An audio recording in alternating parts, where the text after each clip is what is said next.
দক্ষিণ দিনাজপুর জেলার বালুরঘাট জেলার সুপার স্পেশালিটি হাসপাতাল থেকে এক রোগীর পালিয়ে যাওয়ার ঘটনায় চাঞ্চল্য ছড়িয়েছে। শনিবার রাতে হাসপাতালে সিসিটিভি ক্যামেরা এবং কড়া নিরাপত্তা থাকা সত্ত্বেও ওই রোগীর চাদর মুড়ি দিয়ে হাসপাতাল থেকে বেরিয়ে যান বলে জানা গেছে। ঘটনার প্রকাশ্যে আসতেই হাসপাতাল কর্তৃপক্ষ খোঁজখবর শুরু করে এবং রোগীর পরিবারের সদস্যরাও ছুটে আসেন। পরে জানা যায় ওই রোগী তার এক আত্মীয়ের বাড়িতে রয়েছেন। এদিকে রোগীর পরিবারের অভিযোগ হাসপাতালের আয়ামাসিরা দুর্ব্যবহার করেছেন এবং শারীরিকভাবে হেনস্থা করেছেন। তবে জেলা মুখ্য স্বাস্থ্য আধিকারিক ডক্টর সুদীপ দাস এই অভিযোগ নাকচ করে দিয়ে জানান, পুরো বিষয়টি খতিয়ে দেখা হয়েছে এবং মারধরের কোনো প্রমাণ মেলেনি। তিনি বলেন, সবাইকে যে বালুরঘাট হাসপাতাল একটা আমাদের জেলার একমাত্র ফেস, আমরা একটা একমাত্র বড় হাসপাতাল।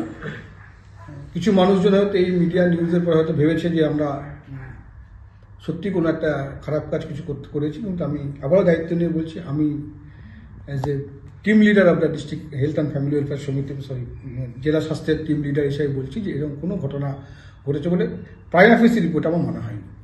তবুও আমি একটা আগামীকাল আমার যারা অফিসার্স রয়েছেন তাদেরকে দিয়ে একটা প্রাইমারি একটা ইনকোয়ারি আমি নিশ্চয়ই করব এবং দেখব যে যেটা আমাদের কাছে উঠে এসছে বা যে রিপোর্ট আমাদের কাছে এসছে তার বেসিসে আমরা নিশ্চয়ই যেটুকু আমাদের অ্যাকশন নেওয়া সেটুকু আমরা, যদি আমাদের কিছু দিক থেকে কিছু করার থাকে সেটা আমরা দেখব। আর পাশাপাশি আমি সকলকে অনুরোধ করব যে সরকারি হাসপাতাল হলো আমাদের সাধারণ মানুষের একমাত্র পরিষেবা, একমাত্র আশা ভরসা স্থল। এই হাসপাতালকে সুনাম, এই হাসপাতালের সমস্ত কিছু রক্ষা করাটা আমাদের প্রাইমারি দায়িত্ব। আমরা সরকারি কর্মচারী,